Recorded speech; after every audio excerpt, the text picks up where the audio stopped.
늘푸른교회 예배에 참여하신 모든 성도님들을 주님의 이름으로 환영합니다. 교회에 새로 오신 분들은 예배가 끝난 후 새가족부의 안내에 따라 1층 새가족 환영반으로 오셔서 등록해 주시면 감사하겠습니다. 오늘은 맥주 감사 주일입니다. 지난 상반기 동안 우리의 삶을 신실하게 인도해 주신 하나님의 은혜를 기억하며 감사와 영광을 돌리는 복된 시간 되시기를 소망합니다. 7월 17일 금요일부터 18일 토요일까지 작은 상록수 청소년부 여름 수련회가 웨이메이커란 주제로 진행됩니다. 이번 수련회를 통해 우리 다음 세대가 하나님을 깊이 만나고 삶의 길을 인도하시는 주님을 경험하는 시간이 될 수 있도록 기도로 함께 동역해 주시기 바랍니다. 다음 주일 오후 12시 30분 2층 작은 상록수 예배실에서 교육부서 여름 사역을 위한 학부모, 교사 전체 기도회가 있습니다. 기도하는 자리에 해당 성도님들의 많은 참여 바랍니다. 독거 어르신과 환우를 위한 반찬 나눔 사역 찬하시가 오늘 2회차 진행됩니다. 계속해서 작은 섬김을 통해 어르신들과 환우들에게 기쁨과 행복을 전하는 귀한 사역에 성도님들의 많은 관심과 참여 바랍니다. 이남선교회 원예회가 2부 예배 후 3층 본당에서 있습니다. 권사회 원예회는 2부 예배 후 성가대석에서 모입니다. 주일 기념 식사는 박소희 성도님 가족 생일 감사로 드렸습니다. 오병떡은 교회를 사랑하는 마음으로 류현숙 권사님, 정병희 집사님께서 드렸습니다. 오늘의 고백이 내일의 걸음이 되어 하나님과 함께 한 주를 살아가는 시집나 가족이 되기를 소망하며 지금까지 7월 첫째 주 교회 소식이었습니다. 감사합니다. 할렐루야. 예배 가운데 나오신 여러분들 주님의 이름으로 축복합니다. 우리 하나님 앞에 우리의 마음을 올려드리고 준비하신 예물 올려드리며 우리 봉헌송 올려드리겠습니다.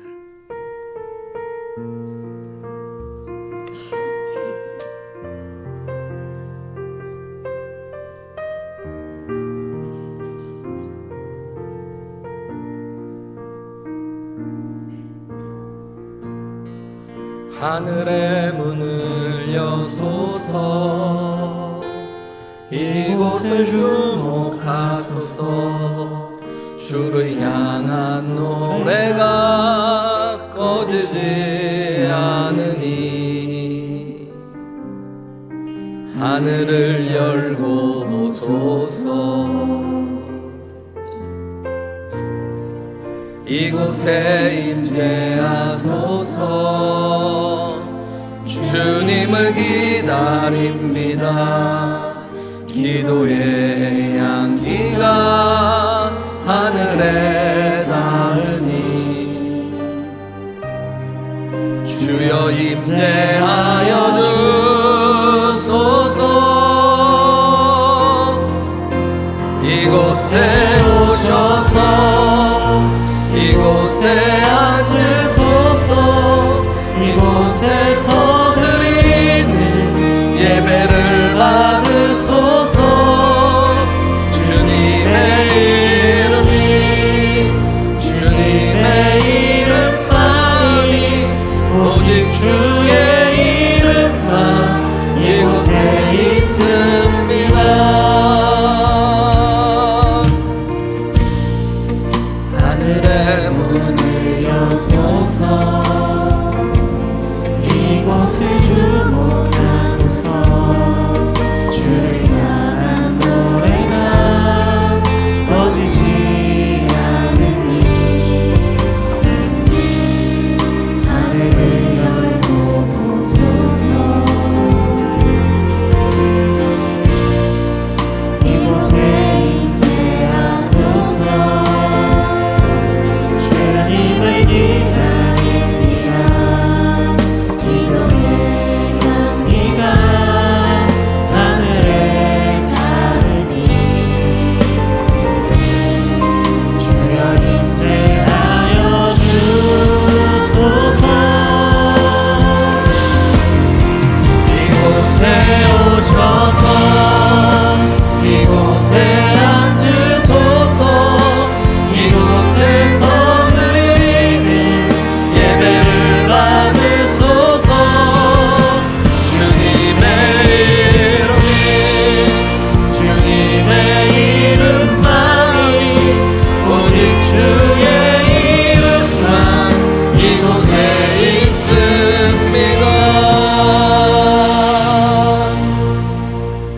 기도하시겠습니다. 사랑과 은혜가 충만하신 하나님 아버지, 오늘 주님의 날, 주님의 전에 주님의 자녀들이 모여 예배드릴 수 있는 은혜를 허락하심에 감사와 찬양을 올려드립니다. 이 시간 일주일간의 우리의 삶을 돌아보며 저희에게 베풀어 주신 하나님의 은혜와 축복에 감사합니다. 또한 빈손으로 나오지 않고 소중한 물질을 주님 앞에 드릴 수 있게 하시니 감사를 드립니다. 주님, 이 귀한 예물을 기쁘게 받아주시고 연락하여 주시옵소서. 예물을 바칠 때 우리의 몸과 마음도 함께 드리오니 주님 받고 영광 받아 주시옵소서. 하나님, 각자의 처지와 형편에 따라 11조 감사헌금 주일헌금을 드렸사오니 바치는 손길 위에 축복하셔서 저희들의 가정과 사업이 날로 번창하도록 도와주시고, 마음은 있으나 물질이 없어 드리지 못하는 손길들에게도 하나님이 물질의 축복을 허락하여 주시옵소서. 믿음이 연약하여 드리지 못하는 지체들에게 바칠 수 있는 담대한 믿음도 더하여 주시옵소서. 이 예물이 쓰여지는 곳마다 하나님의 복음의 역사가 일어나게 하여 주시고 주님의 영광만이 온전히 드러나게 하여 주시옵소서. 사랑하는 하나님, 저희들이 세상을 살아갈 때 물질과 세상의 노예가 아니라 온전히 주님의 자녀로, 주님의 종으로 주님만 섬기며 살게 하여 주시옵소서. 예배의 남은 순서도 주님께 맡기오며 이 모든 말씀 거룩하신 예수 그리스도의 이름으로 기도하옵나이다. 아멘. 우리 다 같이 자리에서 일어나셔서요, 오늘 하나님이 우리에게 주시는 말씀 요한복음 7장 14절에서 24절 말씀입니다. 한 절씩 교독하시는 방식으로 봉독하겠습니다. 이미 명절의 중간이 되어 예수께서 성전에 올라가사 가르치시니 유대인들이 놀랍게 여겨 이르되 이 사람은 배우지 아니하였거늘 어떻게 그를 아느냐 하니, 예수께서 대답하여 이르시되 내 교훈은 내 것이 아니요 나를 보내신 이의 것이니라. 사람이 하나님의 뜻을 행하려 하면 이 교훈이 하나님께로부터 왔는지 내가 스스로 말함인지 알리라. 스스로 말하는 자는 자기 영광만 구하되 보내신 이의 영광을 구하는 자는 참되니 그 속에 불의가 없느니라. 모세가 너희에게 율법을 주지 아니하였느냐? 너희 중에 율법을 지키는 자가 없도다. 너희가 어찌하여 나를 죽이려 하느냐? 우리가 대답하되 당신은 귀신이 들렸도다. 누가 당신을 죽이려 하나이까? 예수께서 대답하여 이르시되 내가 한 가지 일을 행하매 너희가 다 이로 말미암아 이상히 여기는도다. 모세가 너희에게 할례를 행하였으니 그러나 할례는 모세에게서 난 것이 아니요 조상들에게서 난 것이라. 그러므로 너희가 안식일에도 사람에게 할례를 행하느니라. 모세의 율법을 범하지 아니하려고 사람이 안식일에도 할례를 받는 일이 있거든 내가 안식일에 사람의 전신을 건전하게 한 것으로 너희가 내게 노여워하느냐? 함께 읽겠습니다. 외모로 판단하지 말고 공의롭게 판단하라 하시니라. 아멘. 우리 자리에 앉으시고 성가대의 찬양으로 하나님께 영광 올려드리겠습니다.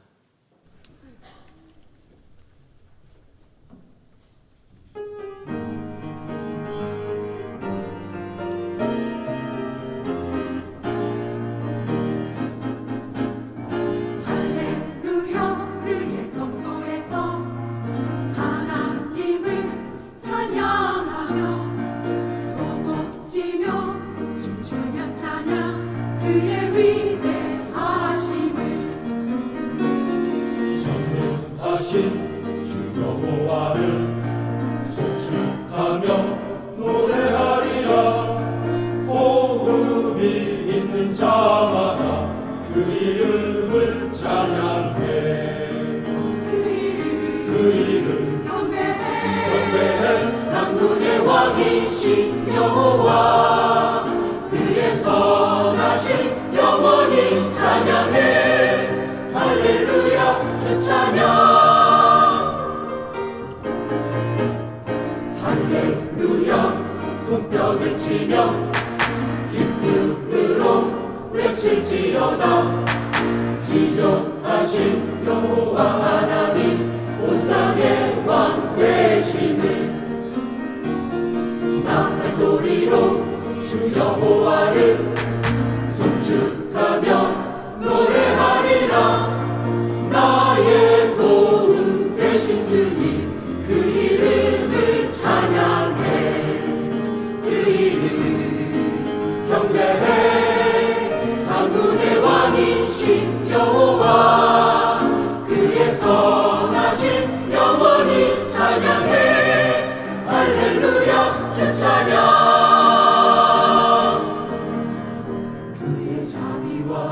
그의 선하심 감사하게 하시고 그의 강한 손 펴신 발로 날 인도하여 주셨네. 오 그이는 경배해 만군의 왕이신 여호와 그의 선하심 영원히 찬양해. 할렐루야 주 찬양. 할렐루야 주 찬양. 할렐루야 주 찬양. 할렐루야. 할렐루야 할렐루야.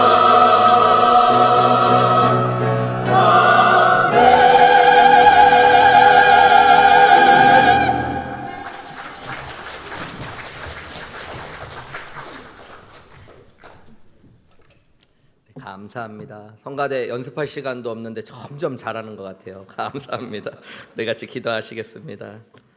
사랑하는 하나님, 참 감사합니다. 오늘 주님의 말씀 앞에 우리가 함께 섭니다.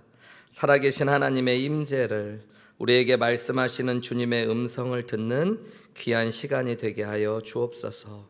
착하고 좋은 마음으로 말씀을 받고 그 말씀이 우리의 마음에 새겨져 30배, 60배, 100배의 결실을 맺는 귀한 축복도 경험케 하여 주시옵소서. 이 모든 말씀 우리를 사랑하시는 예수님의 이름으로 기도하옵나이다. 아멘. 여러분, 1736년도에 영국 성공회의 목회자였던 존 웨슬리라는 분이 거대한 포부를 품고 아메리카 대륙으로 향하는 선교선인 시몬스호라는 배를 타고 대서양을 건너게 됩니다. 배가 얼마 지나지 않아 큰 폭풍우를 만나게 되어져요.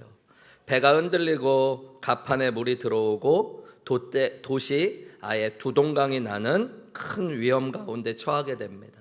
사람들이 배가 흔들릴 때마다 비명을 지르고 죽음의 공포 가운데 있게 됩니다. 특별히 목회자였던 존 웨슬리도 극심한 두려움에 사로잡혔다고 해요. 마음이 막 흔들리는 거예요. 그런데 그렇게 흔들리는 순간 눈에 믿기 어려운 광경 하나가 들어왔습니다. 배 한 구석에서 독일인들이 이렇게 모여 있는데 전혀 요동하지 않고 어린아이부터 어른들까지 손을 잡고 하나님을 찬양하며 시편의 노래를 함께 올려드리고 있었던 겁니다. 폭풍이 지나간 후에 충격을 받았던 이 웨슬리 목사님은 그들에게 가서 누구냐고 물었을 때 그들이 모라비안 교도라고 하는 아주 소수 교단에 속한 기독교인들이었고 그들이 전혀 요동하지 않은 이유를 묻게 됩니다. 두렵지 않았습니까? 어떻게 당신들의 마음은 흔들리지 않았습니까? 라고 이야기했을 때 그들은 웃으면서 이렇게 이야기했다고 그래요. 우리는 죽음도 두렵지 않습니다. 우리에게 흔들리지 않는 구원의 다신 예수님이 계시기 때문입니다. 여러분, 이것이 당시에 존 웨슬리 목사님에게 큰 충격이었어요. 자신은 직분도 가지고 있었고 종교적인 지식도 가지고 있었지만 정작 삶의 폭풍이 찾아와서 모든 것이 흔들릴 때 자신의 믿음도 흔들리고 마음도 흔들리는 것을 경험했기 때문입니다. 그러면서 결국에 흔들리지 않는 구원에 다신 예수님께 내 믿음의 닷을 내리기로 결심하고요. 기도와 말씀에 다시 매진했을 때 하나님께서 성령을 통해 그분을 다시 붙잡아 주시고 감리교회를 세우게 되는 놀라운 은혜를 누리게 되었습니다. 여러분은 어떠신 것 같아요? 신앙생활을 하다가 또 교회를 봉사하고 섬기다가 마음이 흔들리고 무너졌던 경험들이 있으십니까? 환경과 상황이 바뀌고 사람들의 이야기를 들으며 마음이 흔들리고 결국 믿음의 길에서 중도에 포기하고 사명의 길을 끝까지 걸어가지 못한 경험이 혹시 있지는 않으신지요? 오늘 본문의 말씀은 예수님께서 여러 상황에 급변하는 상황 가운데 사람들의 다양한 평가 속에서도 흔들리지 않고 믿음의 길, 사명의 길을 걸어가신 이야기가 오늘 본문의 이야기입니다. 우리 지난주에 나눈 대로 요한복음 7장은 초막절을 배경으로 하고 있어요. 우리는 맥추감사주일을 오늘 보내는데 이 맥추감사주일은 보리를 추수하는 봄추수의 절기의 끝에 하는 거기 때문에 유대인의 절기로 하면 오순절과 연결되어 있고요. 그 다음에 가을 추수를 마치고 하는 추수감사절과 연결되어 있는 것은 초막절이라는 절기입니다. 이 초막절은 일주일간 지속되는데요. 우리 지난주에 보면 유대 예루살렘에는 종교 지도자들이 예수님을 죽이려고 하는 일들이 일어났습니다. 그리고 많은 예수님을 쫓았던 사람들은 예수님을 떠났어요. 이 가운데 예수님은 하나님의 뜻과 시간에 따라 6개월 가까이 갈릴리에 머물며 조용히 사역을 하셨습니다. 예수님의 형제들이 초막절이 다가왔으니까 형님 예루살렘에 가서 자신을 드러내시고 다시 사람들을 끌어모으라고 이야기했을 때 예수님은 아직 내 때가 이르지 않았다 말씀하신 뒤에 형제들만 먼저 올라가게 하시고요. 오늘 14절 말씀에 보면 예수님이 그 후에 조용히 예루살렘에 올라가셨어요. 일주일간의 명절 가운데 중간쯤 되었을 때 예수님은 예루살렘에 도착하셔서요. 오늘 본문 말씀에 보면 성전에 쓰셔서 담대하게 하나님의 말씀을 선포하고 가르치십니다. 여러분, 예수님은 사람들의 말에 흔들리지 않으셨어요. 예수님은 자기의 마음을 꼭 붙잡으시고 믿음의 길, 사명의 길을 굳건하게 걸어가셔서 하나님의 뜻을 온전히 이루시고 십자가에 죽으시기까지 하심으로 말미암아 저와 여러분들을 구원하셨습니다. 오늘 본문의 말씀을 그런 눈으로 살펴보면서 사람들의 흔들리는 평가 속에서 또 세상의 여러 가지 급변하는 상황 속에서도 온전히 사명과 믿음의 길을 걸어가신 예수님의 비밀이 어디에 있었을까? 함께 우리가 믿음의 본으로서 예수님을 바라보면서 저와 여러분도 흔들리지 않고 믿음의 길, 사명의 길을 끝까지 걸어갈 수 있는 비결이 어디에 있는지 깨닫는 귀한 시간이 되시기를 주님의 이름으로 축원합니다. 여러분, 예수님의 상황에서 봤을 때 요한복음 7장은 급변하는 상황이에요. 얼마 전까지 수만 명의 사람들이 예수님의 말씀을 들으러 쫓아오고 사람들이 예수님을 왕으로 삼으려고 하다가 이제는 예수님을 죽이려고 하는 사람들이 나타나고 예수님을 모든 사람들이 떠난 것처럼 많은 사람들이 떠난 상황 가운데 있었습니다. 본문의 7장에만 봐도 예수님을 향한 평가가 사람들에게 얼마나 가지각색으로 달라지고 있었는지를 보게 됩니다. 1절 말씀 우리가 지난주에 나눴지만 그 후에 요한복음 7장의 배경에 보면 예수께서 갈릴리에서 다니시고 유대에서 다니려 아니하시면 유대인들이 예수님을 죽이려고 할 정도로 예수님을 미워하고 싫어하는 사람들도 나타났습니다. 12절에 보면요, 여러분, 어떤 사람들은 이렇게 얘기했대요. 예수님을 좋은 사람이라고 하는 사람들도 있었지만 또 반면에 많은 사람들은요, 예수님이 무리를 미혹한다고도 했대요. 예수님을 의심하고 예수님이 사람들을 속이고 있다라고 생각하는 사람들도 있었다는 겁니다. 15절 말씀에 보면요, 여러분, 유대인들 가운데 예수님의 말씀을 듣고 예수님을 뭐라고 평가하냐면 배우지 못한 사람이 글도 제대로 모르는 거 아니야? 라고 얘기하는 사람. 한마디로 어떤 사람들은 예수님을 멸시하고 무시하기도 했다는 것입니다. 20절 말씀에 보면 어떤 사람들은 예수님을 귀신 들렸다고 이야기하는 사람들, 예수님을 모욕하는 사람도 있었다는 거예요. 여러분, 예수님을 좋은 사람이라고 하는 사람들도 있었지만 예수님을 죽이려고 하는, 싫어하는 사람들도 있었고, 어떤 사람들은 예수님을 의심하고, 어떤 사람들은 멸시하고 무시하고 모욕하는 사람들도 있었습니다. 여러분, 이런 상황들, 자신을 왕으로 섬기려고 했다가 이제는 죽이려고 하고 수많은 평가가 갈라지는 이런 순간에 사실 사람은 마음이 흔들리기 마련이거든요. 저도 목회자로서 이제 늘푸른교회에 와서 담임 목회자로 6개월 정도 사역했는데 만약에 이런 일이 생겼다고 해보세요. 얼마 전까지 저를 담임 목회자로 기대하고 좋아하는 성도들이 많았는데 어느 날 교회 교인들이 거의 다 떠나고, 어떤 성도는 저를 죽일 만큼 미워한다는 걸 제가 알게 되고, 어떤 분은 저를 무시하고 모욕하고 또 의심하고, 이런 상황이라면 여러분, 제가 흔들리지 않고 사역을 감당할 수 있을까요? 아마 마음도 흔들리고 설교도 흔들리고 사역도 흔들릴 수 있을 거예요. 그런데 여러분, 예수님은 그러지 않으셨어요.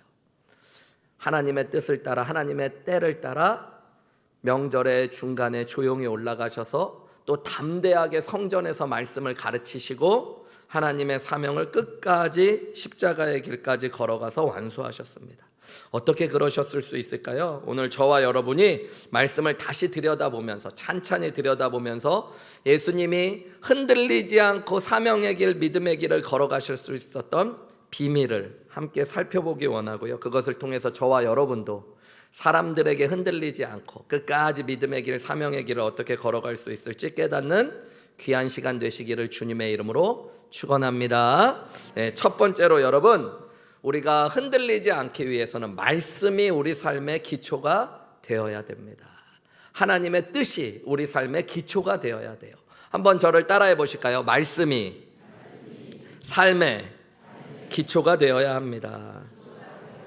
여러분, 우리가 그냥 말하고 행동하고 결정하고 살아가는 것 같지만 우리의 삶의 동기가 되고 기초가 되는 것들이 있습니다. 내가 무엇을 따라 말하고 무엇을 따라 결정하고 무엇을 따라 행동하는가, 우리가 의식하든 의식하지 않던 우리의 삶의 동기와 기초가 있어요. 삶의 출발이 되는 거. 어떤 사람들은 욕심을 따라 모든 것들을 행하는 사람이 있어요. 물질에 대한 욕심, 사람에 대한 소유욕, 이런 것들을 따라서 말하고 행동하는 사람도 있습니다. 여러분, 어떤 사람은 그냥 자기 뜻대로 자기 마음대로 막 행동하고 말하는 사람도 있어요. 그것도 내 마음, 내 뜻이라고 하는 동기와 기초를 가지고 있는 거예요.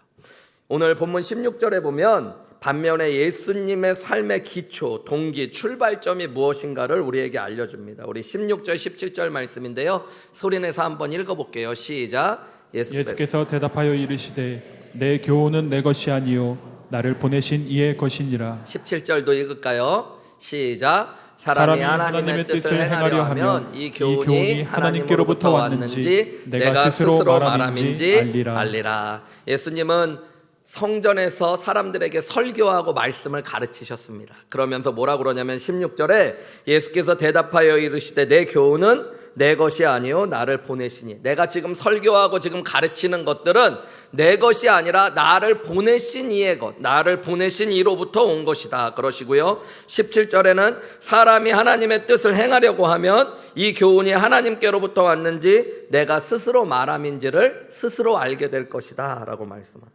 무슨 말씀이시냐면요, 여러분, 예수님께서는 지금 말씀을 가르치고 있는데 여기 교훈이라는 말이 2번 반복되죠. 이 교훈이라는 건 단순히 가르침, 말씀 이런 뜻이 아닙니다. 헬라어로 보면 디다케라는 말인데 이 디다케라는 말은 여러분 신학적인 진리를 의미해요. 그래서 킹제임스 버전이라는 영어 성경은 이 부분을 교훈이라는 부분을 덕트린이라고 번역했어요.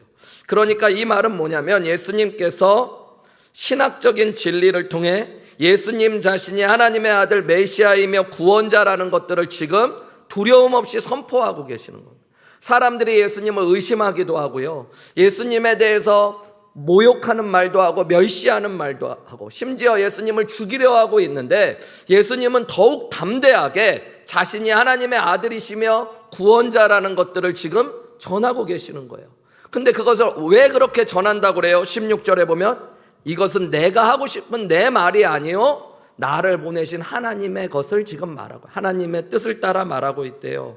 17절에 자신이 그럴 수 있는 것, 자신의 말이 하나님의 뜻이라는 걸 알게 된 비밀을 알려주시는데, 사람이 하나님의 뜻을 행하려고 하면 하나님의 뜻을 알려주세요. 그럼 제가 순종할게요. 그러면 하나님께로부터 오는 말씀인지 내 생각인지 이것이 하나님의 뜻인지 내 뜻인지를 알게 해주시는 은혜가 있대요. 그러니까 예수님은 날마다 하나님의 뜻을 구했고 하나님의 뜻에 순종하려고 할 때마다 하나님이 하나님의 뜻을 알려주셔서 그 하나님의 뜻을 따라 말하시고 하나님의 뜻을 따라 행하셨다는 거예요.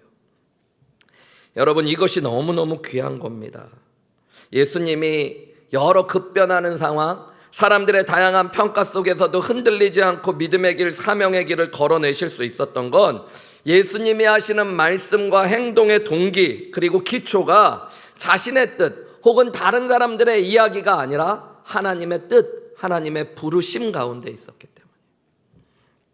여러분, 우리가 내 생각대로 무언가를 결정하고 내 마음대로만 행하는 사람들이 있습니다. 그분들은 어느 순간에 후회하게 될 때가 많이 있어요. 내가 잘못 말한 거 아니야? 내가 한 말이니까. 내가 그때 잘못 결정한 거 아니야? 내가 한 결정이니까. 다른 사람들의 말을 듣고 환경과 상황에 따라서 결정하고 말한 사람은요, 여러분, 원망하게 될 때가 있습니다. 그 사람 말을 듣지 말았어야 되는데. 그런데 여러분, 믿음의 사람은 전혀 다른 삶의 기초를 가지셔야 돼요. 내가 무슨 말을 하기 전에 여러분, 하나님이 어떤 말을 하길 원하시는지 하나님의 뜻을 구하고 말해 보십시오.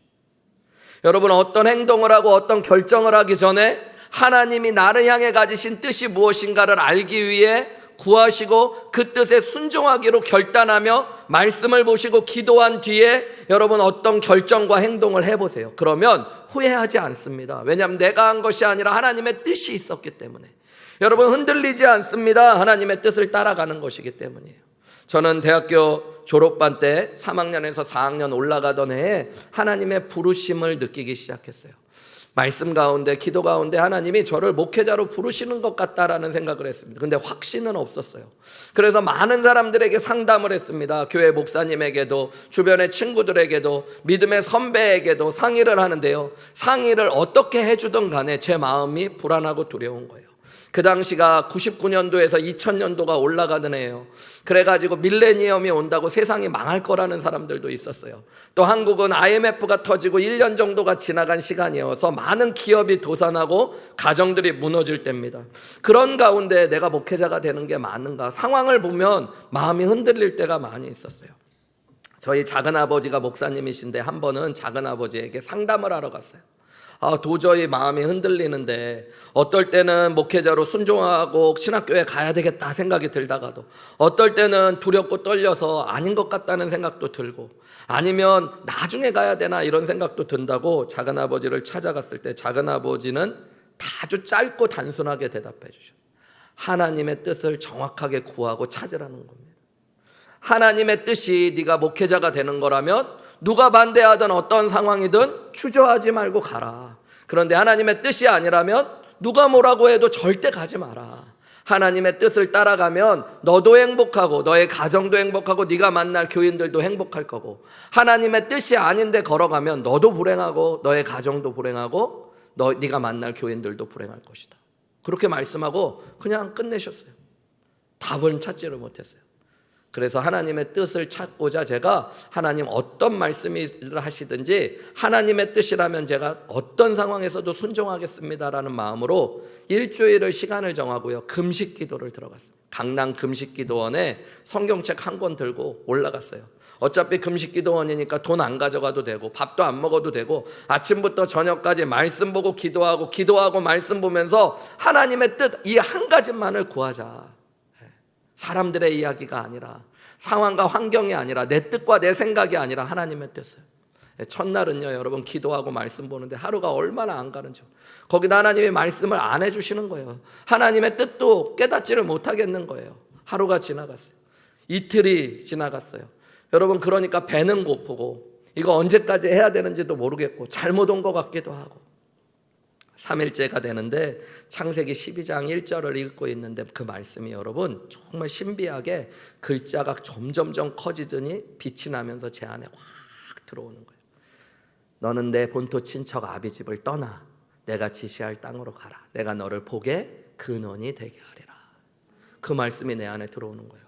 그리고 그 말씀을 붙잡고 기도하기 시작했어요. 하나님, 이것이 하나님의 뜻입니까? 하나님, 부모님이 반대해도, 상황과 환경이 어려워도 하나님 목회자로 주님의 부르심을 따르기를 원하십니까? 기도하는데 배가 고파서 그런지 잠이 들었어요. 잠이 들었는데 제가 이렇게 3D 같이요, 이렇게 밖에서 보는 게 아니라 제 자신의 모습으로 제가 돌길을 이렇게 쫙 걸어가고 있는 거예요. 근데 옆에 예수님이 계셔요. 예수님이 제 손을 잡고 걸어가셔요. 그러면서 예수님이 똑같은 말씀을, 너는 내 본토 친척 아비 집을 떠나 내가 지시할 땅으로 가라.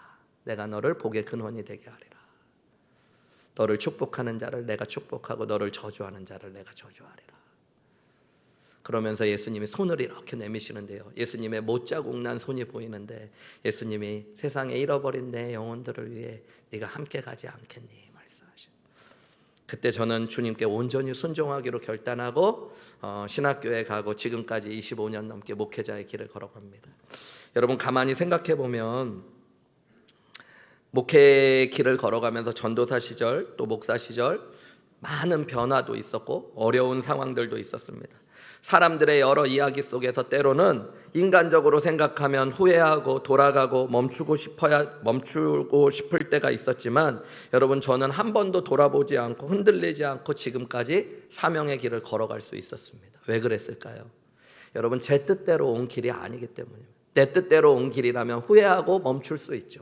사람들의 이야기를 듣고 온 길이라면 원망하고 포기할 수 있죠. 그런데 그게 아니라 하나님이 나를 부르셨다는 온전한 뜻 안에 서 있었기 때문에 여러분, 흔들리지 않는 겁니다. 세상이 흔들려도, 여러분 사람들이 뭐라 그래도 주님이 말씀하신 부르심을 따라가고 있기 때문에 여러분, 예수님의 삶의 기초가 바로 하나님의 뜻 말씀 안에 있었어요. 예수님은 우리에게 말씀하셔요. 여러분, 사람들은 삶의 기초가 어디냐에 따라서 두 분류로 나뉘어진대요. 자기의 집을 모래 위에 쌓은 사람들, 또 자기의 집을 어디 위에 쌓는 사람들이요? 반석 위에 쌓는 사람들. 보통 때는 몰라요. 그런데 여러분, 비가 오고 창수가 나고 비바람이 불어서면 자기 집을 모래 위에 세운 사람들은 어떻게 되어져요? 무너지고 없어집니다. 쓸려갑니다. 그런데 여러분, 말씀 위에, 하나님의 뜻 위에 서 있는 사람은 흔들리지 않는 줄 믿습니다. 저와 여러분이 그래서 어떤 순간, 어떤 결정, 어떤 말, 어떤 행동을 하기 전에도 먼저 하나님의 뜻을 구하시기를 주님의 이름으로 축원합니다. 말씀을 읽고 들으며 설교를 들을 때마다 여러분, 하나님의 뜻을 구하세요. 나의 삶을 향한 하나님의 뜻이 무엇입니까? 주님, 제가 그 뜻을 순종하고 행하기 원합니다. 그럼 여러분, 하나님으로부터 온 뜻을 알게 될 것이라고 예수님이 말씀하셨어요. 기도할 때 여러분, 내가 원하는 마음의 소원만 기도하는 게 아니라 기도 가운데 하나님의 뜻을 구하시는 저와 여러분들이 되시기를 주님의 이름으로 축원합니다. 예수님 뭐라고 기도하라고 그러셨어요? 하늘에 계신 우리 아버지여, 이름이 거룩히 여김을 받으시며 나라의 마옵시며 뜻이, 하나님의 뜻이 하늘에서 이룬 것처럼 땅에서, 여러분 하나님의 뜻을 구하고 기도하시는 저와 여러분들이 되시고 우리 삶의 기초를 하나님의 뜻과 말씀에 두시면 세상이 흔들리고 사람들이 뭐라고 해도 흔들리지 않고 믿음의 길, 사명의 길을 걸어갈 수 있을 줄 믿습니다. 두 번째로 여러분, 예수님이 흔들리지 않고 사명의 길, 믿음의 길을 걸어가셨던 이유, 또 우리가 흔들리지 않고 사명과 믿음의 길을 끝까지 걸어갈 수 있는 비결은 하나님의 영광을 삶의 목적으로 삼으셔야 돼요. 삶의 기초가 흔들리지 말아야 될 뿐만 아니라 여러분, 흔들리지 않는 목표를 가지고 나아갈 때 우리도 흔들리지 않게 되어집니다. 여러분, 18절에 보면 예수님은 이런 말씀을 하셔요. 스스로 말하는 자는 자기 영광만 구하되 보내신 이의 영광을 구하는 자는 참되니 그 속에 불의가 없느니라. 여기 보면 두 가지 삶의 목표를 가진 사람들이, 두 부류의 사람들이 등장해요. 첫 번째 부류는 어떤 사람이에요? 자기의 영광만 구하는 사람. 두 번째 부류의 사람들은 어떤 사람이에요? 보내신 이의 영광을 구하는 사람. 여러분, 자기의 영광만 구하고 말하는 사람은 스스로 말하기 때문에 때로는 거짓을 말하기도 하고 이리저리 흔들리며 설교하고 말씀을 가르쳐요. 그런데 예수님은 보내신 이 하나님의 영광을 구하는 분이기 때문에 예수님의 말씀, 지금 가르침은 참되시고 그 안에 불의가 없다라고 예수님이 선언하시는 겁니다. 여러분, 이 이야기는 예수님을 공격하고 죽이려고 하고 있었던 종교 지도자들의 잘못된 삶의 목적을 예수님이 아시고 지적하시는 말씀이에요. 여러분, 예수님을 지금 미워하고 모욕하고 비방하는 종교 지도자들, 율법사들, 사두개인들, 바리새인들, 제사장으로 불리워지는 사람들, 겉으로 보면 여러분 참 괜찮은 사람처럼 보이는 사람들입니다. 열심히 기도도 하고 열심히 말씀도 연구하고 말씀도 읽고 암송하고 여러분 기도하고 예배도 열심히 드리는 사람들이에요. 외형적으로 보면 거룩하고 경건한 사람들입니다. 그런데 그 사람들의 삶의 목적은 하나님이 아니었어요. 마태복음 6장 5절에 보면 예수님 이런 말씀을 하시거든요. 또 너희는 기도할 때 외치는 자와 같이, 외식하는 자와 같이 하지 말라. 너희는, 그들은, 이 외식하는 사람들, 종교 지도자들, 당시의 유대의 종교 지도자들은요, 사람에게 보이려고 회당과 큰 거리 어귀에 서서 기도하기를 좋아하느니라. 여러분, 열심히 기도하는 것 같지만 유대 종교 지도자들의 삶의 목표는 뭐예요? 사람들에게 보여지고 인정받는 것. 여러분, 사람들에게 인정받는 것이 목표가 되고 인정받는 게 목표가 되면 우리의 삶은 사람들에 따라서 흔들리게 되어집니다. 목회를 하는 저도 만약에 제 목표가 우리 교회 성도님들이 좋아하는 목사가 되는 게 목표면 여러분 제 설교가 이리저리 흔들릴 거예요. 요즘 우리 성도님들이 어떤 말씀을 좋아할까? 여자분들을 생각하면 남자들이 여자에게 희생하라는 말씀을 전해야 될 것 같고, 남자분들한테 잘 보이려고 하면 아내들아 남편들에게 순종하라는 말씀 전해야 될 것 같고, 이리 헷갈리고 저리 흔들리고 그러겠죠. 여러분, 예수님이 만약에 세상의 종교 지도자들, 거짓된 종교인들처럼 사람에게 인정받고 자신의 영광을 드러내는 것이 목적이었다면 예수님은 지금 흔들리고 또 무너지는 삶에 함께 흔들려 가셨을 거예요. 그런데 예수님의 삶의 목적은 오직 뭐였을까요? 하나님의 영광이었어요. 그래서 여러분, 예수님은 흔들리시지 않는 거예요. 사람들이 자기를 뭐라고 해도 자기의 삶의 목표는 사람들에게 인정받는 게 아니라 하나님께 영광 올려드리는 거니까. 예수님이 말씀을 가르치시는 것도 하나님의 영광을 위해, 예수님이 환자를 고치시는 것도 하나님의 영광을 위해, 심지어 하나님의 영광을 위해 예수님은 십자가에 못 박혀도 죽으십니다. 여러분, 오직 하나님의 영광을 위해 살아가는 것이 믿음의 길, 사명의 길인 줄 믿으시기 바랍니다. 고린도전서 10장 31절 말씀 우리 같이 읽어볼까요? 시작. 그런즉 너희가 먹든지 마시든지 무엇을 하든지 다 하나님의 영광을 위하여 하라. 구원받은 하나님의 자녀들의 삶의 목표는 뭐여야 돼요, 여러분? 하나님의 영광. 먹을 때도 하나님의 영광을 위해 식사하십시오, 여러분. 마실 때도 하나님의 영광을 위해. 술 마시란 얘기는 아니고 여러분, 물 마실 때, 음료수 마실 때, 무엇을 마시든지, 여러분 무엇을 하든지 하나님의 영광이 목적이 되는 것, 그게 그리스도인들입니다. 예수님이 만약에 사람들의 인정을 받고 많은 사람들에게 환호를 받는 것이 목적이었으면 오늘 사람들의 귀를 즐겁게 해주는 말씀을 전해야지 자신이 하나님의 아들 그리스도이심을 나타내실 필요가 없습니다. 여러분, 예수님께서 그저 자신의 영광만을 취하신다면 사람들에게 환호성을 지를 만한 표적을 행하셔야지 지금 이렇게 사람들 앞에 그들의 마음을 꿰뚫는 말씀을 하실 필요가 없습니다. 그런데 예수님은 하나님의 영광만을 위해 사셨기 때문에 흔들리지 않고 하나님의 사명을 감당하시는 거예요. 여러분, 여러분의 삶의 목적이 무엇인가를 한번 질문해 보십시오. 무엇을 할 때 여러분 그냥 행하지 마시고 내가 믿음의 사람으로 무엇을 위해, 하나님의 영광을 위해 지금 하고 있는지 질문해 보세요. 여러분, 오늘 예배 왜 드리셔요? 무엇을 위해 예배 드려야 됩니까? 믿음의 사람이라면 하나님의 영광을 위해 예배해야 될 줄 믿습니다. 여러분 순모임 할 때도 왜 내가 순모임 해야 되는가? 교회에서 하라고 그러니까, 순장님이 오라고 그러니까가 아니라 여러분 하나님의 영광을 위해 순모임 가운데 참여하시고 함께 삶을 나누고 기도하시는 귀한 은혜가 있으시기를 주님의 이름으로 축원합니다. 여러분, 우리의 삶이 왜 이렇게 열심히 살아야 되고 사업도 직장 생활도 무엇 때문에 이렇게 열심히 살아가는지 질문해 보셔야 돼요. 단순히 돈을 벌기 위해서, 누군가에게 인정받기 위해서라면 여러분 그보다 피곤한 인생이 없어요. 그리고 그런 인생은 사람들의 평가에 따라 흔들리기 마련입니다. 여러분, 우리가 하나님의 영광을 위해 일도 하시고, 여러분 하나님의 영광을 위해 수고하기도 하시고, 여러분 그러면 때로는 사람들이 안 알아주고 못 알아주는 것 같더라도 흔들림 없이 믿음의 걸음걸음을 걸어갈 수 있는 줄 믿습니다. 70년대 80년대 인기 가수 중에 한 분이었던 홍수철 씨라는 분이 계세요. 이분의 형은 그 권투 선수 챔피언이었던 홍수환 씨였죠. 형의 또 여러 가지 후광 때문에 가수가 되고 나서 많은 인기를 끌었던 통기타 가수입니다. 100여 곡의 가요를 발표하고요.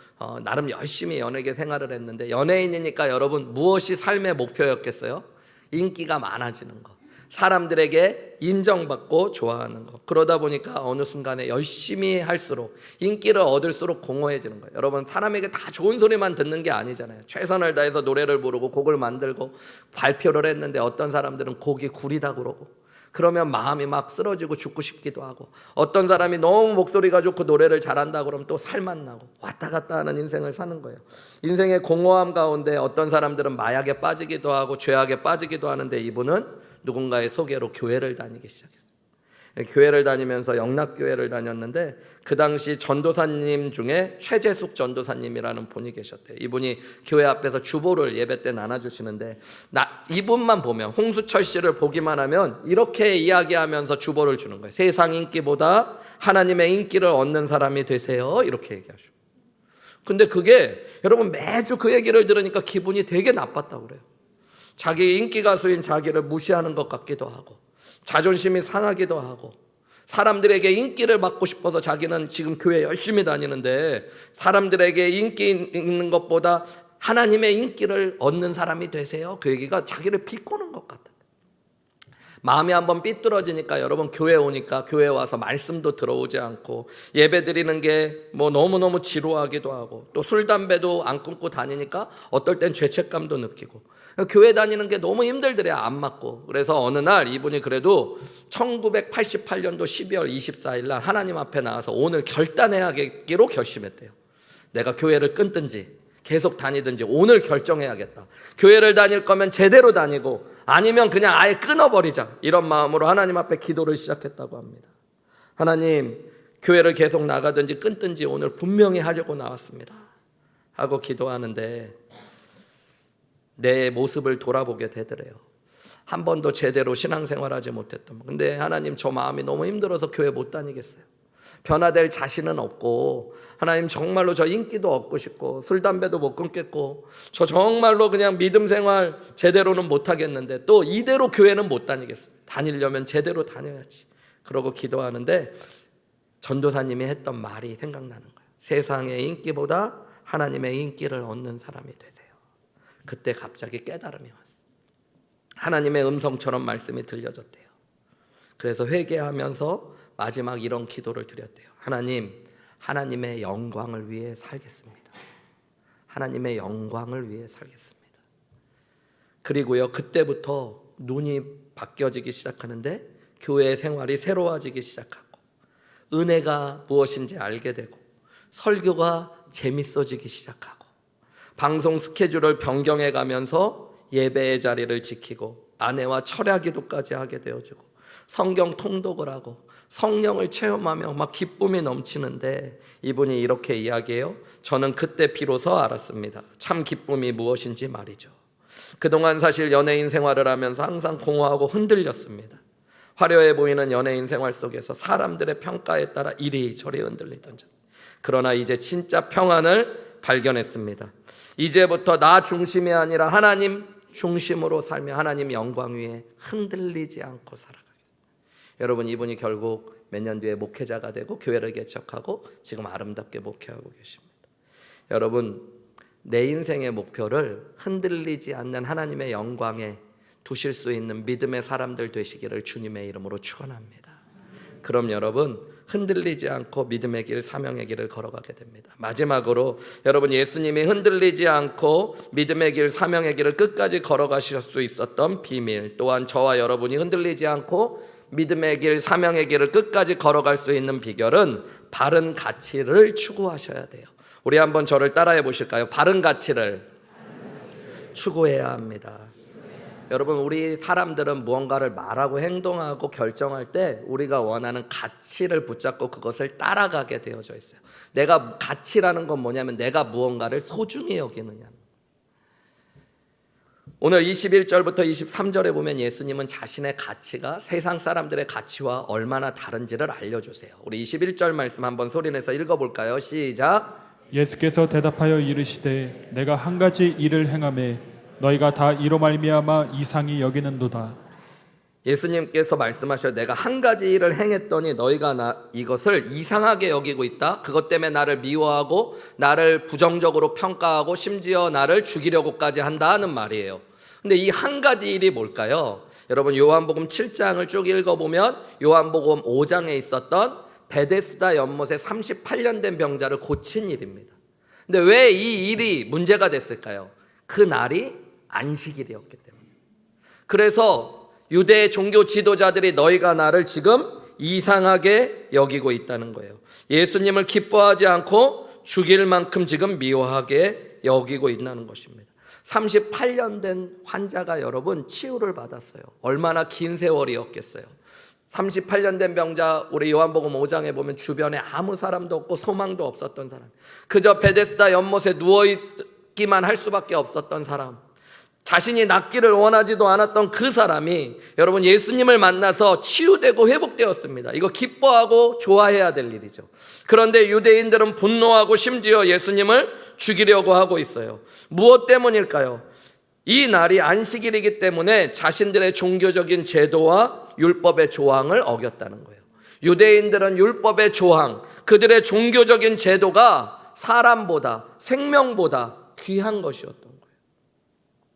마가복음 2장 27절에서 28절에 보면, 이 사복음서에 다 보면 이 안식일 논쟁 때문에 결국 유대인들이 예수님을 죽이려고 하거든요. 그때 예수님이 마가복음에 이런 말씀을 하셔요. 우리 같이 읽어볼까요? 시작. 또 이르시되 안식일이 사람을 위하여 있는 것이 아니요 사람이 안식일을 위하여 있는 것이 아니니 그러므로 인자는 안식일에도 주인이니라. 여러분, 안식일이 사람을 위하여 있는 거래요? 사람이 안식일을 위하여 있는 거래요? 네. 안식일이 사람을 위하여 있는 거예요. 이 얘기는 뭐냐면 여러분, 안식일보다 뭐가 더 귀하다는 거예요? 사람이 더 귀해요. 근데 여러분, 유대인들은 사람보다 안식일을 더 귀하게 생각하고 있는 거예요. 그래서 오늘 본문으로 다시 돌아가시면 22절, 23절에 예수님이 그들을 이렇게 지적하셔요. 22절, 23절입니다.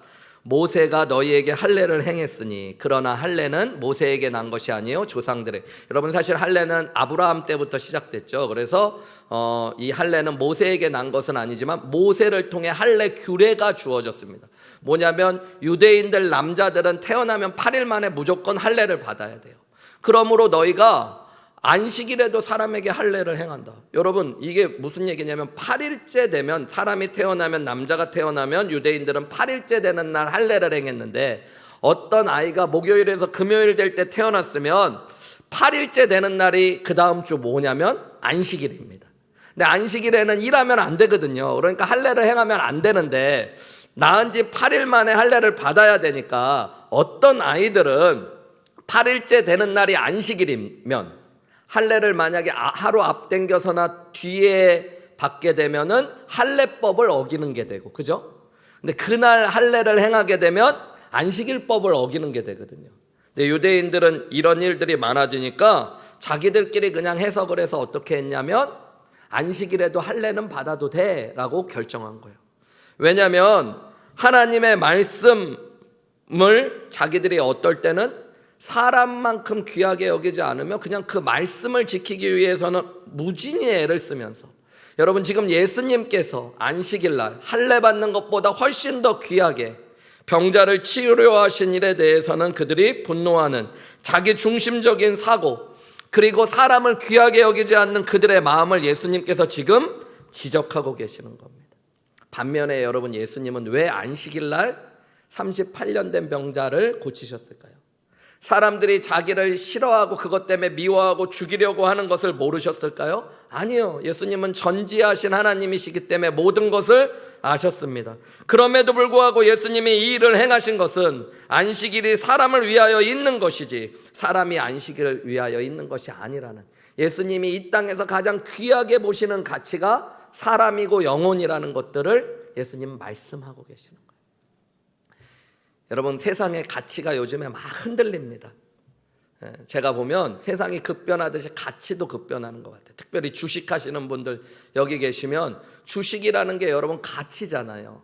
어저께 얼마였던 가치가 오늘은 또 얼마가 오르기도 하고 내리기도 하고 그렇게 변해요. 그러니까 어떨 때는 내가 그것을 참 소중히 여겼는데 그게 나중에 보면 별거 아닌 것으로 바뀌어 있기도 합니다. 1년 반 전에 제가 미국에 있을 때 달라스에도 삼성전자 핸드폰 사업부가 있어요. 그래서 삼성전자에서 일하시는 분들이 거기도 많거든요. 저희 교회 교인들도 많았는데 그때 교인들이 그런 얘기 했어요. 삼성 최대의 위기가 왔다고. 그래서 미국에 있는 직원들도 근 1000명을 잘려나가는 일들을 제가 봤습니다. 그때 목사님 저희 5만 전자 됐어요, 이런 얘기 하시더라고요. 삼성전자 주식이 1년 반 전에, 여러분 한 2년 전에 5만 원대였다는 얘기. 근데 요즘에는 얼마인가, 제가 일부 예배 때 저 주식을 잘 몰라갖고 물어봤더니 삼성 다니시는 분이 30만 원 넘었습니다. 30만 전자가 넘었대요. 여러분, 1년 반 2년 사이에 6-6배 이상 막 이렇게 가치가 올라갔어요. 근데 그게 또 어떻게 가치가 바뀔지 모르죠. 여러분, 세상에 있는 가치들이 막 급변할 때 우리가 어떤 것에 가치를 두고 사느냐에 따라서 우리의 인생도 갑자기 바뀌어지고 또 변화되고 흔들리게 되어집니다. 어떤 분들은 자식이 제일 가치 있는 줄 알고 살아가는데 나중에 아들 장가 보내고 나서 그런 말 해요. 소용 하나도 없다고. 여러분, 진짜 아들 키워봤자 아무 소용 없습니다. 제가 말씀드리는데 아직 결혼 안 한 아들에게 너무 큰 소망과 가치를 두지 마세요.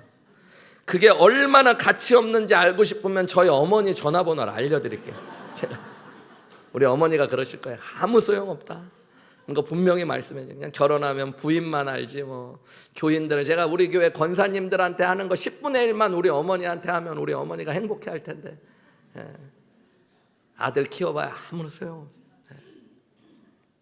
가치를 뒀다가 여러분 삶이 얼마나 흔들리겠어요. 그게 바닥을 치고. 여러분, 근데 그거 아세요? 세상에 있는 모든 것들은 영원하지 않습니다. 그래서 내가 이 땅에 있는 것은 아무리 귀한 것 같이 가치를 둬도 그것은 사실 우리의 삶을 결국 흔들고 무너뜨리게 될 겁니다. 여러분, 천국에서도 변하지 않고 함께하는 것이 있으면 그게 사람과 영혼입니다. 이것이 천하보다 귀하다고 예수님은 말씀하셔서 자신의 생명을 주신 거예요. 여러분, 옆에 있는 한 사람 한 사람이, 내 옆에 있는 구원받은 형제 그리고 구원받을 영혼들이 여러분 세상에 더할 나위 없이 가치 있다는 걸 알고 살아가셔야 됩니다. 우리의 물질도 시간도 여러분 영혼 구원을 위해 사용하시고 사람을 살리는 데 사용하시고 사랑하는 데 사용하시면 여러분 그것이 변함없이 흔들리지 않고 이 땅을 살아갈 수 있는 믿음의 비밀, 사명의 비밀이 되는 줄 믿으시기 바랍니다. 서울 양화진에 가면 선교사님들의 묘지가 있습니다. 여러분, 거기에 보면 수많은 선교사님들이 한국에 오셨다가 순교하셨어요. 제가 미국에서 살다가 한국에 와서 그것을 이렇게 생각해 보니까 여러분 그게 우리 생각보다 훨씬 대단한 일이더라고요. 100년, 150년 전에요. 미국 사람들은 그때도 자동차 운전하고 여러분 2층 집에다가 잔디밭 있는 집에서 골프 치고 살았더라고요. 제가 성도님들 뭐 골프 대회 한다고 골프장에 가보면 100년 전에 있었던 골프장이에요. 골프장이. 그때 그 사람들은 골프 치고 그렇게 편안하게 살았던 사람들인데 도서관도 있고. 근데 여러분 100몇십 년 전에 한국이 어떤 땅이었어요? 아무것도 없고 가난하고 질병이 들끓고. 여러분 그곳에 왜 미국 사람들이 여기까지 왔을까? 도대체 뭐 때문에? 그리고 거기서 죽었어요. 우리 땅에서. 심지어 여러분 선교사님들 묘지에 가면 어린아이들 3살 미만의 아이들의 묘지도 수십 개가 됩니다. 여러분 이해가 잘 되지 않잖아요. 어떤 성도님들은 저한테도 그러거든요. 목사님 근데 도대체 미국에서 왜 오셨어요? 막 의심해요. 무슨 사고를 치고 왔나? 뭐 여기 뭐가 숨겨놓은 게 있어서 왔나? 근데 여러분 하나님 부르심과 뜻, 하나님의 영광 위에 왔죠. 그런데 여러분 어쨌든 그분들이 봤을 때 뭐하러 여기까지 와서 이렇게 복잡하고 힘들고 괴로운 곳에 딸들도 내비두고 왔나 그러죠. 근데 여러분 제가 선교사님들을 보면 그런 생각이 들 때가 있어요. 그 중에 여러분 루비 캔드릭이라고 하는 여자 선교사님이 사진이 나왔어요. 여러분 예쁜 선교사님이에요. 그냥 사진으로만 봐도 그런데 실제로 모습을 보면 보통 어떤 선교사님들마다 별칭이 붙는데 어떤 선교사님은 기도의 선교사님, 뭐 기도가 뜨거운 선교사님, 말씀의 선교사님 뭐 이렇게 붙는데 이분의 호칭은 뭐였냐면 젊고 사랑스럽고 예쁜 루비 캔드릭 선교사님.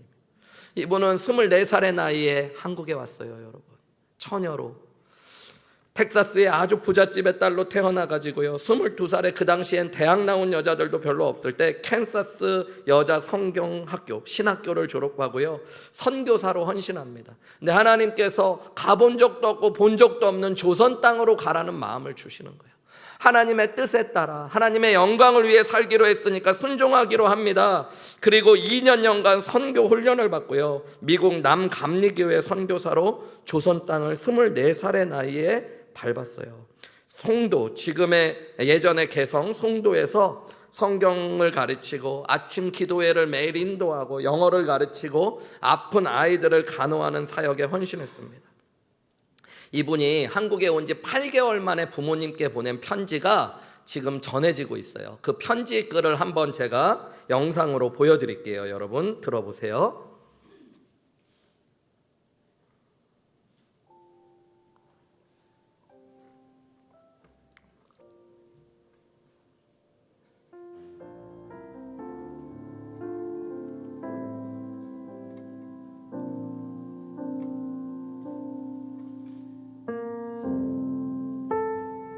사랑하는 아버지 어머니, 이곳 조선 땅에 오기 전 집들에 심었던 꽃들이 활짝 피어났다는 소식을 들었을 때 하루 종일 집 생각만 했습니다. 욕심쟁이 수지가 그 씨앗을 받아 동네 사람들에게 나누어 주었다니 너무나 대견스럽군요. 아마 내년 봄이 되면 온통 우리 동네는 내가 심은 노란 꽃으로 덮여 있겠군요. 아버지 어머니, 이곳 조선 땅은 참으로 아름다운 곳입니다. 모두들 하나님을 닮은 사람들 같습니다. 선한 마음과 복음에 대한 열정으로 보아 아마 몇십 년이 지나면 이곳은 예수님의 사랑이 넘치는 곳이 될 것 같습니다. 저는 복음을 듣기 위해 20km를 맨발로 걸어오는 어린 아이들을 보았을 때 그들 안에 있는 하나님의 사랑 때문에 오히려 위로를 받습니다. 그러나 한편에서는 탄압이 점점 심해지고 있습니다. 그저께는 예수님을 영접한 지 일주일도 안 되는 서너 명이 끌려가 순교했고 토마스 선교사와 제임스 선교사도 순교했습니다. 선교 본부에서도 철수하라는 지시가 있었지만 대부분의 선교사들은 그들이 전도한 조선인들과 아직도 숨어서 예배를 드리고 있습니다. 그들은 모두 순교를 할 작정인가 봅니다. 오늘 밤은 유난히도 고향으로 돌아가고 싶습니다. 외국인을 죽이고 기독교를 증오한다는 소문 때문에 부두에서 저를 끝까지 말리셨던 어머니의 얼굴이 자꾸 제 눈앞에 어립니다. 아버지 어머니, 어쩌면 이 편지가 마지막일 수도 있습니다. 제가 이곳에 오기 전 뒷뜰에 심었던 한 알의 씨앗으로 이제 내년이면 온 동네가 꽃으로 가득하겠지요. 그리고 또 다른 씨앗을 만들어내겠지요. 저는 이곳에서 작은 씨앗이 되기로 결심했습니다. 제가 씨앗이 되어 이 땅에 묻히게 되었을 때 아마 하나님의 시간이 되면 조선 땅에는 많은 꽃이 피고 그들도 여러 나라에서 씨앗이 될 것입니다. 저는 이 땅에 저의 심정을 묻겠습니다. 바로 이것은 조선을 향하는 저의 열정이 아니라 조선을 향한 하나님의 사랑이란 것을 알게 되었습니다. 어머니, 아버지 사랑합니다. 여러분, 이 편지를 쓰고 2주일이 지났을 때 한국에 온 지 9개월 만에 루비 캔드릭 선교사님은 과로로 쓰러져 세상을 떠납니다. 탄압이 심해져서 선교회에서는 고국으로 돌아가도 된다라고 이야기해요. 마음으로는 엄마와 아빠가 보고 싶어요. 그곳에 꽃들이 피어 있는 것도 그리워요. 주변의 상황과 소문을 들으면 마음이 흔들리기도 했을 겁니다. 그런데 여러분, 하나님의 뜻이 있었기에, 부르심이 있었기에, 하나님의 영광을 위해 또 이 땅의 영혼이 천하보다 귀함을 알기에 그곳에 남아 끝까지 사역하고 하나님의 사명과 믿음의 길을 걸어갔기에 오늘 저와 여러분이 이렇게 예수님을 믿게 되는 겁니다. 이분이 죽어가면서 이 젊은 나이에 24살밖에 안 된 어린아이, 저의 큰딸과 거의 같은 나이인데 이 어린 선교사님이 마지막 죽어가면서 남긴 말이 그녀의 묘비명이 되었습니다. 이런 글이에요. If I had 1,000 lives to give Korea, should have them all. 만약 나에게 1,000개의 목숨이 주어진다고 해도 나는 모두 조선 사람들을 위해 바치겠습니다. 여러분, 젊고 부잣집에 예쁘고 공부도 많이 한 미국 선교사님이 왜 가난한 이 땅에 와서 흔들리지 않고 사명과 믿음의 길을 끝까지 걸어갈 수 있었을까요? 한 영혼이 얼마나 귀한지 알았기 때문이라고 저는 믿습니다. 여러분, 이 땅에 하나님 나라를 위해, 영혼을 위해 한번 여러분의 시간과 물질과 삶을 들여보십시오. 하나님의 영광을 위해 삶을 살아보십시오. 그리고 하나님의 뜻을 따라 걸어가 보십시오. 세상이 흔들리고 사람들이 변해도 흔들리지 않고 저와 여러분들이 사명의 길, 믿음의 길을 걸어가서 하나님의 나라의 귀한 씨앗이 되어 이 땅에 푸르고 푸른 그리스도의 계절이 올 줄 믿습니다. 우리 이 시간에 함께 기도했으면 좋겠습니다.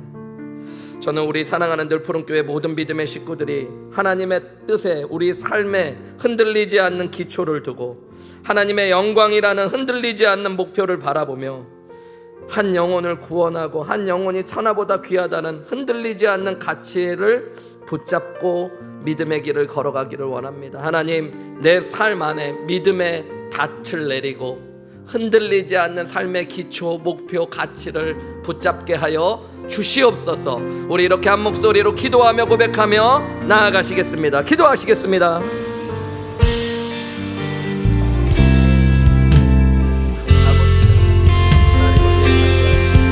하나님의 영광을 위해 살게 하시고 하나님 영혼의 귀함을 알게 하시고 하나님 우리의 시간 물질 모든 것을 한 영혼을 구원하고 아버지 하나님 생명을 위해 드리는 사람 되게 하여 주시옵소서. 오 아버지, 오 아버지, 사랑하는 하나님 말씀 아버지 은혜로만 선포해 주옵소서. 하나님의 뜻을 구하고 하나님의 영광을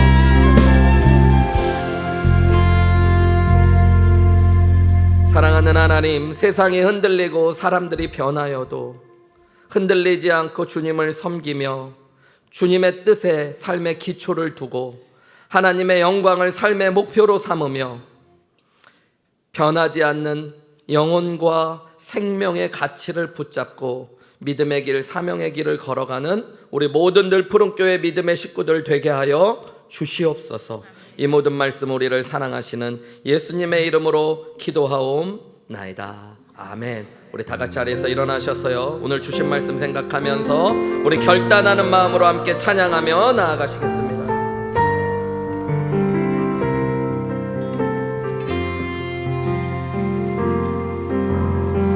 세상은 흔들리고 사람들은 변하여도 나는 주를 섬기리. 주님의 사랑은 영원히 변하지 않네. 나는 주를 신뢰 오직 믿음으로 오직 믿음으로 내가 살리라. 오직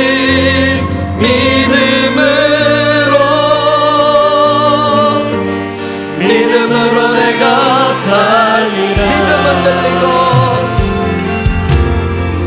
믿음은 들리고 사람들 주를 떠나도 나는 주를 섬기리. 주님의 나라는 영원히 쇠하지 않네. 나는 주를 신뢰해. 오직 믿음으로 오직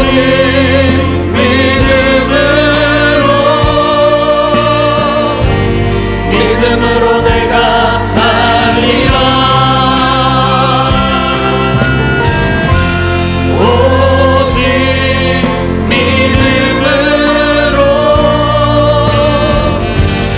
믿음으로 내가 살리라. 오직 의인은 믿음으로 말미암아 살리라. 오직 의인은 믿음으로 말미암아 살리라. 아멘. 이제는 우리 주 예수 그리스도의 크신 은혜와 하나님 아버지의 극진하신 사랑하심과 성령 하나님의 감화감동 교통하심의 역사가 우리 사랑하는 모든 믿음의 식구들 위에 이 시간부터 항상 함께 하시기를 예수 그리스도의 이름으로 간절히 축원하옵나이다. 아멘. 주신 말씀에 새 힘을 얻어서 세상으로 나가서 살아갈 때에 나의 힘으로 늘 부족하오니 주여